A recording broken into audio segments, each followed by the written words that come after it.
My birthday that year didn't feel like a celebration. It felt like maintenance. The house was clean in the careful, anxious way, not for guests exactly, but for inspection. Plates aligned, cake waiting. The air thick with something polite and exhausted. My mother-in-law moved through the kitchen with the efficiency of someone performing normalcy. I stayed near the window. Makeup helped, but not in daylight. Daylight was unforgiving. The mirror had already delivered its verdict that morning, discoloration that no blending could truly erase, swelling that changed the architecture of my face just enough to feel unfamiliar. I'd learned angles, lighting, stillness. When the doorbell rang, my stomach tightened with a reflex I didn't examine anymore. My father never knocked lightly, even his presence had weight, steady, grounding, impossible to ignore. He stepped inside with the faint smell of cold air clinging to his coat, carrying a small gift bag that suddenly felt embarrassingly innocent. Then he saw me. Everything else in the room dissolved into a strange, suspended quiet. "Sweetheart," he said. Just that word, but thinner than usual, stripped of its ordinary warmth. He walked closer, eyes narrowing not with confusion but recognition. His face didn't contort, didn't dramatize. That almost made it worse. "Why is your whole face covered in bruises?" The room shifted, not loudly, no gasps, no theatrical reactions, only the subtle, collective tension of bodies recalibrating around something no one wanted to define. I felt heat crawl up my neck. Years of instinct rose automatically: minimize, redirect, soften. "It's not." My husband spoke first. He didn't even look up from where he leaned against the wall, arms folded, posture loose with the confidence of someone who believed the script was already written. "Oh, that was me," he said. A smirk tugged lazily at his mouth. Instead of congratulations, I gave her a slap. For a second, my brain refused to process the words. Not because they were shocking, but because of how casually they were delivered. As if he were commenting on the weather. A minor inconvenience. Something faintly amusing. The silence that followed was different. Denial had texture. This silence had none. My father didn't react immediately. That pause, that unbearable, measured pause, drew every molecule of air out of the room. He looked at my husband. Then at me. Something unreadable moved behind his eyes. Not rage, not yet. Something colder, sharper. Slowly, he began unfastening his watch.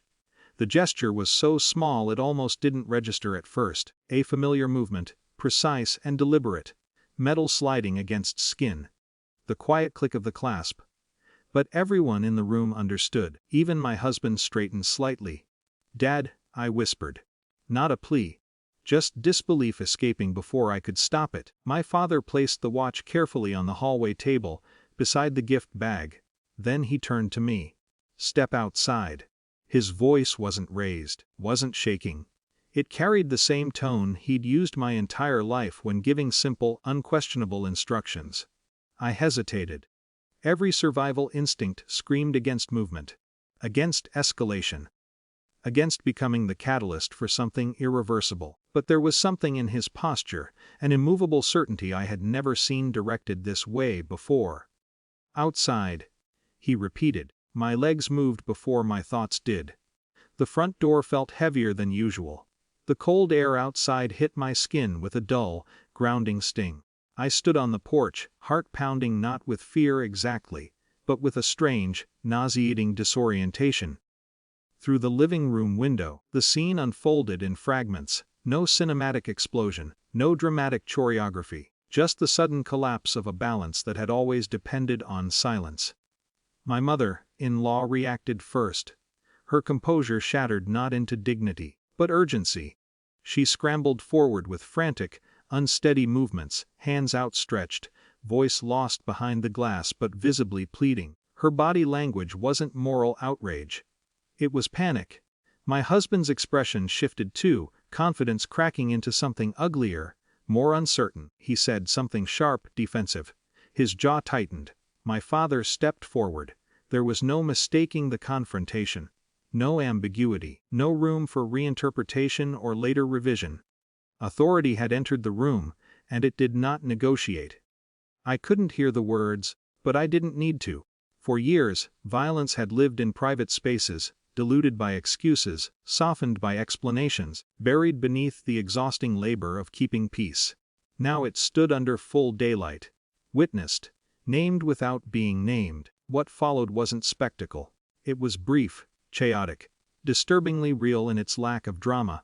Furniture shifting, bodies moving, the unmistakable physicality of consequences colliding with disbelief. I didn't feel triumph. I didn't feel relief. I felt something far stranger, the shattering of inevitability. When the door finally opened again, the house seemed quieter than before, as if sound itself had withdrawn in discomfort. My father stepped out first. His breathing was heavier, but his face remained composed in that same terrible, controlled way. My husband stayed inside. My mother-in-law avoided my eyes. No one spoke. The birthday cake still sat untouched on the table, absurd in its cheerful decoration. Nothing had been solved. Nothing had been neatly repaired. But something irreversible had happened. The silence was gone. And without silence, everything looked different.